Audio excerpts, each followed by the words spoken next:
సామెతల గ్రంథంలో జ్ఞాని అయిన సొలొమోను వ్యభిచారం అన్నది ఎంత ప్రమాదకరమైంది, మనం వ్యభిచారం ఎందుకు చేయకూడదు అని దేవుడు తనకిచ్చినటువంటి జ్ఞానాన్ని బట్టి సర్వ ప్రపంచంతో సొలొమోను సామెతల రూపంలో మాట్లాడుతున్నాడు. సామెతల గ్రంథము 6వ అధ్యాయము 24వ వచనం నుంచి ఒక సందర్భం రాయబడింది. నేను చదివి వినిపిస్తాను. చెడు స్త్రీ యొద్దకు పోకుండాను, చెడు స్త్రీ అంటే వ్యభిచారం చేయడానికి సిద్ధంగా ఉన్నటువంటి ఆవిడ లేదా వ్యభిచారం చేసేటువంటి స్త్రీ, ఇమ్మోరల్ ఉమన్. చెడు స్త్రీ యొద్దకు పోకుండాను, పరస్త్రీ పలుకు ఇచ్చకపు మాటలకు లోబడకుండాను అవి నిన్ను కాపాడును. దేవుని ఆజ్ఞలు, దేవుని మాటలు, మన పెద్దలు దేవుడు తమతో చెప్పినటువంటి మాటల్ని మనతో చెప్పినప్పుడు వాటిని మనం తూచా తప్పకుండా పాటించాలి. అలా పాటించినప్పుడు ఏం జరుగుతుందంటే, చెడు స్త్రీ వద్దకు పోకుండాను, పరస్త్రీ పలుకు ఇచ్చకపు మాటలకు లోబడకుండాను అవి నిన్ను కాపాడును. దేవుని మాటలు మనల్ని చెడు స్త్రీ దగ్గరికి వెళ్ళకుండా కాపాడుతాయి అని చెప్తున్నాడు. దాని చక్కదనమునందు నీ హృదయములో ఆశపడకము. దాని చక్కదనమునందు నీ హృదయములో ఆశపడకము. లోకరీత్యా మనం మాట్లాడుకుంటే, ఒక అందమైన స్త్రీ మన కళ్ళెదురుగా ఉన్నప్పుడు చీచి ఈవిడ నేను చూడను అని అనుకోం కదా. చాలా అందంగా ఉంది అనేటట్టుగా చూసేదానికే ప్రయత్నం చేస్తారు. అయితే ఇక్కడ సొలొమోను అంటున్నాడు, దాని చక్కదనమునందు నీ హృదయంలో ఆశపడకము. ఎవరికైతే దేవుని భయం ఉండదో, దేవుని గురించినటువంటి జ్ఞానం ఉండదో, అలాంటి వాళ్ళు ఖచ్చితంగా ఎదురుగా ఎవరైనా అందమైన స్త్రీ ఉన్నప్పుడు చూసేటువంటి ప్రయత్నం చేస్తారు. ఎదురుగా లేకపోయినా సరే, ఎక్కడో దూరంగా ఉన్నా సరే తొంగి తొంగి చూసేటువంటి ప్రయత్నం చేస్తారు, దొంగతనంగా చూసేటువంటి ప్రయత్నం చేస్తారు కదా. దాని చక్కదనమునందు నీ హృదయంలో ఆశపడకము. ఇక్కడ నీ హృదయంలో ఆశపడకము అన్న దగ్గర లస్ట్ అనేటువంటి పదాన్ని వాడారు. లస్ట్ అంటే ఏంటంటే unnatural, immoral, greedy desire of sex అని వ్రాయబడింది. లస్ట్ అనేటువంటి ఆ పదానికి అర్థం ఏంటి అంటే, అన్యాచురల్, స్వాభావికం కానటువంటి, అన్యాచురల్, ఇమ్మోరల్, అనైతికమైన, గ్రీడీ డిజైర్ ఆఫ్ సెక్స్, అత్యాశతో కూడినటువంటి లైంగిక కోరిక అని. అందమైనటువంటి వ్యక్తులు ఎదురుగా ఉన్నప్పుడు, పురుషుడికి స్త్రీ అందంగా కనిపించినప్పుడు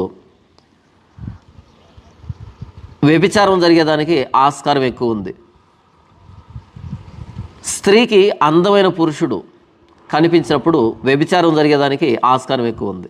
అందుకని సొలొమోను అంటున్నాడు, దాని చక్కదనమునందు నీ హృదయంలో ఆశపడకము. అది తన కనురెప్పలను చికిలించి నిన్ను లోపరచుకొననీయకము. అది తన కనురెప్పలను చికిలించి అంటే కన్ను కొట్టడం లాంటి సైగ చేయడం. అది తన కనురెప్పలను చికిలించి నిన్ను లోపరచుకొననీయకము. మొదట ఆశపడొద్దు ఆవిడ అందాన్ని చూసి, ఆవిడ చక్కదనాన్ని చూసి. ఇక్కడ పురుషుడితో మాట్లాడుతున్నాడు. దీన్నే స్త్రీకి మనం అన్వయించుకుంటే, ఎదురుగా ఒక అందమైనటువంటి పురుషుడు ఉన్నప్పుడు ఆ వ్యక్తి అందాన్ని చూసి ఆకర్షితురాలివి కావద్దు. రెండవ మాట, అతడు తన కనురెప్పలను చికిలించి నిన్ను లోపరుచుకొననీయకము అని స్త్రీలు అన్వయించుకోవాలి. ఈ మాట కూడా వినకుండా వెళ్ళి శారీరక సంబంధం పెట్టుకుంటే, లోబడితే వ్యభిచారానికి 26వ వచనంలో ఏం మాట్లాడుతున్నాడు అంటే, వేశ్య సాంగత్యం చేయువానికి రొట్టె తొనక మాత్రం మిగిలి ఉండును. వ్యభిచారం అన్నది మనల్ని ఎక్కడ తీసుకుని వస్తుందంటే దరిద్రతలోనికి, పేదరికంలోనికి తీసుకుని వస్తుంది. వేశ్య సాంగత్యం చేయువానికి రొట్టె తొనక మాత్రం మిగిలి ఉండును. చిట్ట చివరికి రొట్టె తొనక మాత్రం అంటే రొట్టెలో ఒక తొనక. కడు పేదరికానికి వస్తావు. ఎంత కోటీశ్వరుడైనా సరే వ్యభిచారంలో కనుక దిగితే చివరికి వచ్చేటప్పటికి నీకు మిగిలేది రొట్టె తొనక, ఒక మొక్క. అంటే కడు పేదరికం, ఆస్తి అంతా పోతుంది అని చెప్తున్నాడు. మగనాలు మిక్కిలి విలువగల ప్రాణమును వేటాడును. మగనాలు అంటే వేశ్య, వ్యభిచారం చేసేటువంటి స్త్రీ. స్త్రీకైతే పురుషుడు, వ్యభిచారం చేసేటువంటి పురుషుడు, తనని లొంగదీసుకున్నటువంటి పురుషుడు. మగనాలు మిక్కిలి విలువగల ప్రాణమును వేటాడును. మొదటగా ఏం జరుగుతుందంటే ఆస్తి అంతా పోతుంది, రొట్టె తునుకు మాత్రం మిగిలి ఉంటుంది. రెండవదిగా మగనాలు మిక్కిలి విలువ కలిగినటువంటి ప్రాణాన్ని, మన ప్రాణాన్నే వేటాడుతుంది. మనం తినడానికి తిండి ఉండదు అన్నది మొదటి భాగం అయితే, మనల్నే తినేస్తుంది. మిక్కిలి విలువ గల ప్రాణాన్ని వేటాడును అంటే మనల్నే వేశ్య దిగమింగుతుంది, మనల్నే తినేస్తుంది అని చెప్తున్నాడు. అంటే మన ప్రాణాన్ని తీసేస్తుంది. ఇక్కడ కొంతమందికి ఒక సందేహం వస్తుంది, అదేంటి బ్రదర్, నా కళ్ళెదురుగా చాలామంది వ్యభిచారం చేస్తున్నారు, నా ఫ్రెండ్స్ కానీ బంధువులు కానీ జెంటిల్మెన్లాగా ప్రవర్తిస్తున్నారు, వాళ్ళు ఎక్కడికి వెళ్తే అక్కడ లవ్ అఫైర్లు పెట్టుకుంటారు, ఎక్స్ట్రా మ్యారిటల్ అఫైర్స్ పెట్టుకుంటారు, డేటింగ్ చేస్తున్నారు, విచ్చలవిడిగా శృంగారంలో పాల్గొంటున్నారు, కానీ మీరు చెప్పినటువంటి లక్షణాలు ఏవి లేవే, వాళ్ళకేమి పేదరికం రాలేదే, వాళ్ళేమి చనిపోలేదే, వాళ్ళకేం జబ్బులు రాలేదే, వాళ్ళు తెలివిగానే మెయింటైన్ చేస్తున్నారే అనేటట్టుగా కొంతమందికి సందేహం వస్తుంది. అలా మనకు కొంతమంది కనపడతారు. దీనికి సొలొమోను సమాధానం చెప్తున్నాడు 27వ వచనంలో. ఒకడు తన ఒడిలో అగ్ని ఉంచుకుని ఎడల వాని వస్త్రములు కాలకుండునా? ఒక ప్రశ్న. రెండవ ప్రశ్న, ఒకడు నిప్పుల మీద నడిచిన ఎడల వాని పాదములు కమలకుండునా? ఒకడు తన ఒడిలో అగ్ని ఉంచుకుని ఎడల వాని వస్త్రములు కాలకుండునా? ఒకడు తన ఒడిలో అగ్ని ఉంచుకున్నాడు అనుకో, వాని వస్త్రాలు కాలవా? అదేం ప్రశ్న బ్రదర్, ఖచ్చితంగా కాలుతాయి కదా అన్నది మీ సమాధానం అయితే. రెండవ ప్రశ్న, ఒకడు నిప్పుల మీద నడిచిన ఎడల వాని పాదములు కమలకుండునా? నిప్పుల మీద నడిస్తే వాని పాదాలకి బొబ్బలు రావా? వాని పాదములు కమిలిపోవా? అదేం ప్రశ్న బ్రదర్, ఖచ్చితంగా కాలుతాయి, వాని పాదాలకి బొబ్బలు వస్తాయి అని అంటే కనుక వ్యభిచారం చేసిన వాడు కూడా శిక్షను తప్పించుకోడు అని సొలొమోను చెప్తున్నాడు 29వ వచనంలో. తన పొరుగు వాని భార్యను కూడువాడు ఆ ప్రకారమే నాశనమగును. ఏ ప్రకారము? తన ఒడిలో అగ్ని ఉంచుకున్నప్పుడు వస్త్రాలు ఎలా కాలుతాయో, నిప్పుల మీద నడిచినప్పుడు పాదాలు ఎలా కమిలిపోతాయో ఆ ప్రకారంగానే తన పొరుగు వాని భార్యతో కూడువాడు నాశనమగును. ఎందుకు అంటే వ్యభిచరింపకూడదు అన్నది దేవుని ఆలోచన. మానవులమైన మనల్ని దేవుడు చేశాడు కదా, వ్యభిచరింపకూడదు.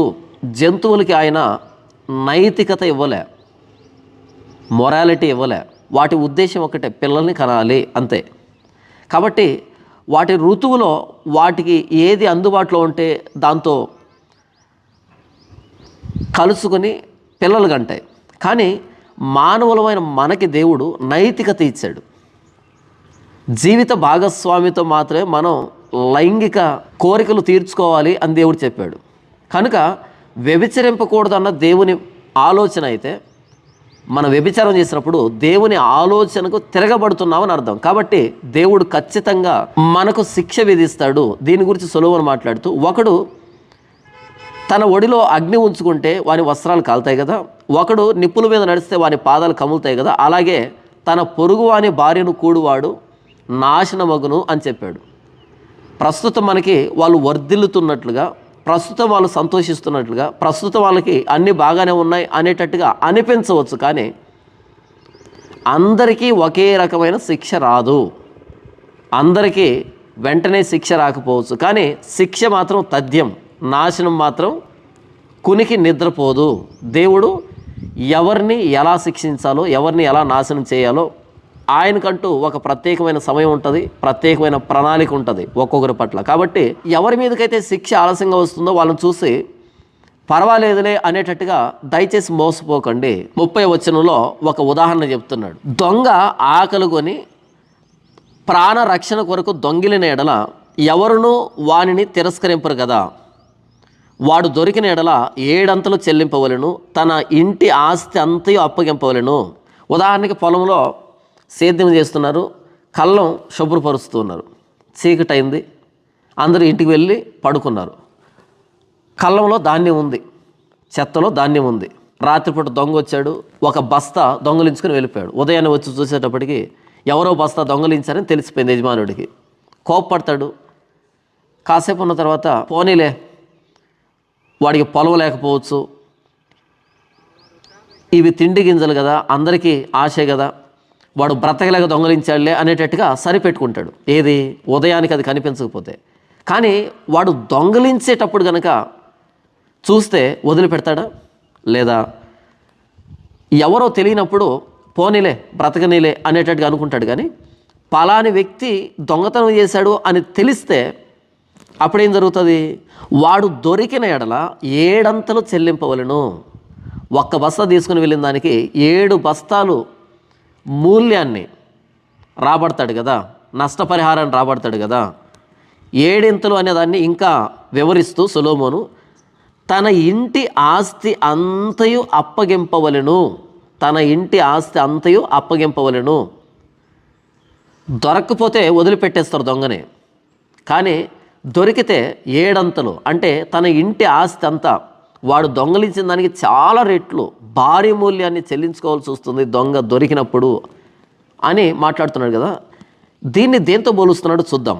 జారత్వం జరిగించేవాడు కేవలం బుద్ధిశూన్యుడు, ఆ కార్యము చేయవాడు స్వనాశనమును కోరువాడే. దొంగతనం చేసినప్పుడు ఏం జరుగుతుంది అన్నది పైన చెప్పాడు. దొంగతనంలో కూడా కొన్ని సందర్భాల్లో వదిలిపెడతారు, దొంగతనంలో కొన్ని సందర్భాల్లో వదిలిపెడతారు. కానీ జారత్వం విషయంలో అస్సలు వదిలిపెట్టరు అని పోలుస్తున్నాడు. పైన దొంగతనం విషయంలో దొంగ ఆకలి కొని ప్రాణరక్షణ కొరకు దొంగిలించిన ఎడల ఎవరునూ వానిని తిరస్కరింపరు కదా. ఏదో కడుపాత్రాన్ని దొంగిలించాలి అని పెద్ద మనసు చేసుకోవచ్చు కొన్ని సందర్భాల్లో. దొరికితే రాబడతారు, దొరకపోతే పెద్ద మనసు చేసుకొని వదిలిపెట్టేస్తారు. కానీ జారత్వం జరిగించేవాడు కేవలం బుద్ధిశూన్యుడు, దొంగ కంటే 1,000,000 రెట్లు బుద్ధిశూన్యుడు. దొంగతనం చేయడం అనేది బుద్ధిశూన్యమైనటువంటి పని. ఎందుకంటే దొరికితే మొత్తం ఆస్తి అంతా ఇవ్వాల్సి వస్తుంది, భారీ మూల్యం చెల్లించుకోవాల్సి వస్తుంది. కానీ దొంగతనం కంటే 1,000,000 రెట్లు బుద్ధిశూన్యమైనటువంటి పని జారత్వం చేయడం, వ్యభిచారం చేయడం. జారత్వం జరిగించేవాడు కేవలం బుద్ధిశూన్యుడు, ఆ కార్యం చేయవాడు స్వనాశనమును కోరువాడే. దొంగతనం చేసినప్పుడు 7 అంతలు చెల్లించుకోవాలి, తన ఇంటిని ఇవ్వడానికి కూడా సిద్ధపడాలి.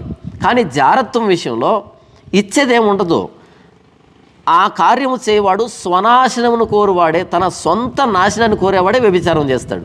గమనిస్తున్నారా సొలొమోను వ్యభిచారాన్ని ఎంత భయంకరమైనదిగా మనకు చూపెడుతున్నాడో?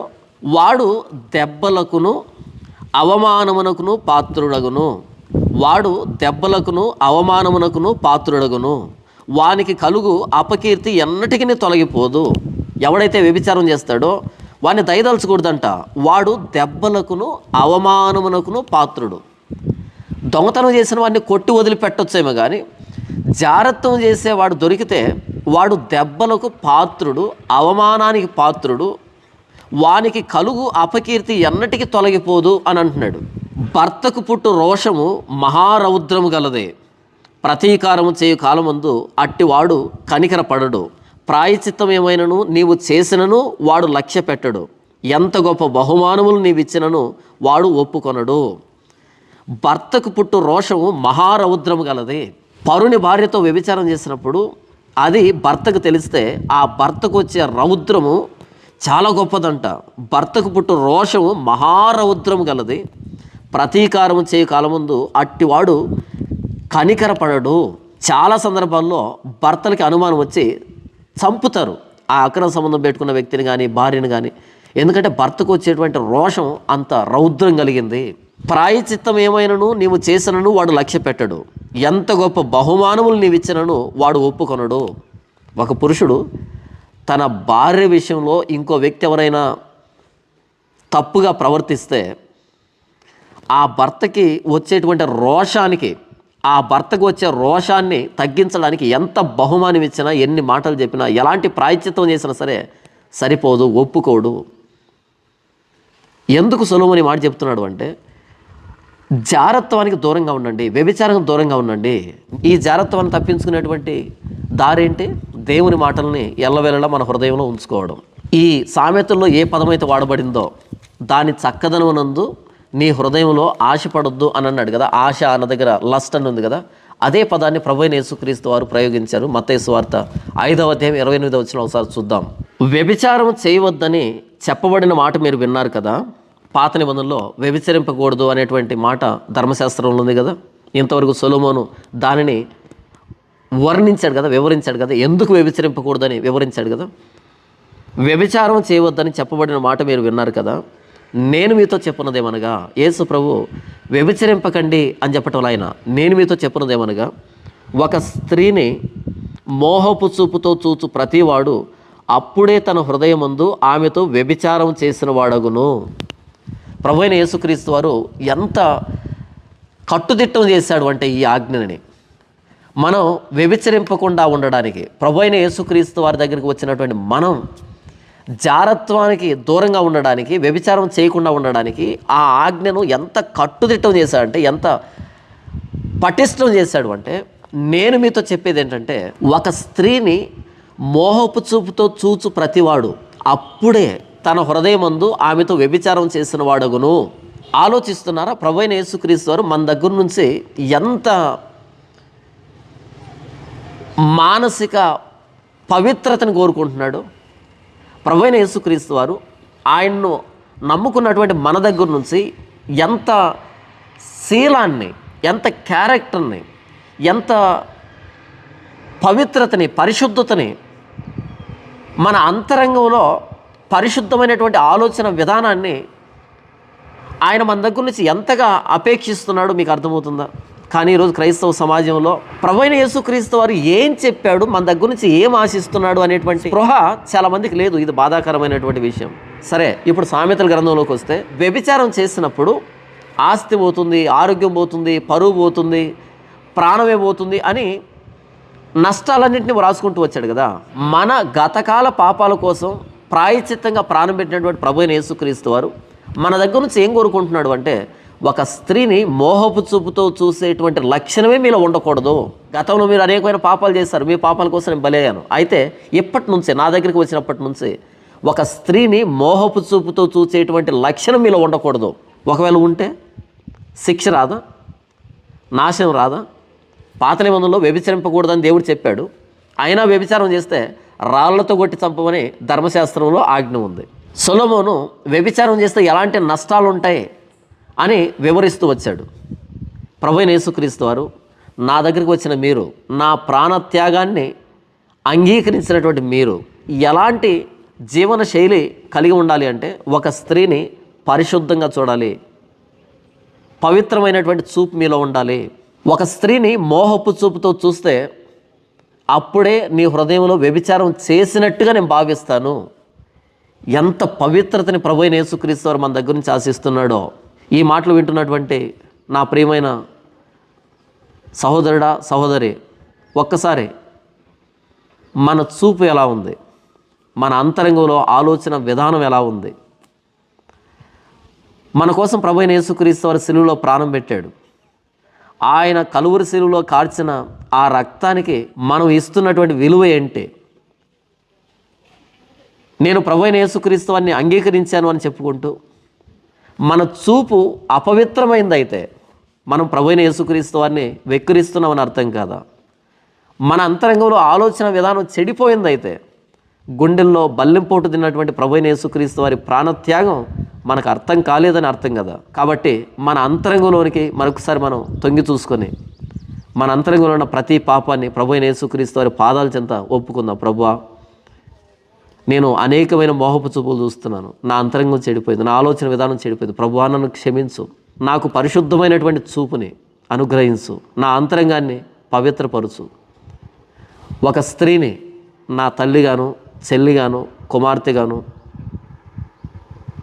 చూసేటట్టుగా అంత పవిత్రతను నాకు అనుగ్రహించండి. నా కోసం ప్రాణం పెట్టిన ప్రభువైన యేసుక్రీస్తు వారి ప్రాణత్యాగాన్ని ప్రతి విషయంలో గౌరవించడానికి, మీ మాటల్ని నేను పాటిస్తున్నానని, మీ ఆజ్ఞలను ప్రేమిస్తున్నానని నా క్రియల ద్వారా, నా ప్రవర్తన ద్వారా చూపించడానికి నాకు సహాయం చేయండి, నా పాపాలను క్షమించండి అని మరొకసారి ప్రభువైన యేసుక్రీస్తు వారి పాదాల చెంత మన పాపాలు ఒప్పుకొని ఒక మంచి తీర్మానం చేసుకుందాం.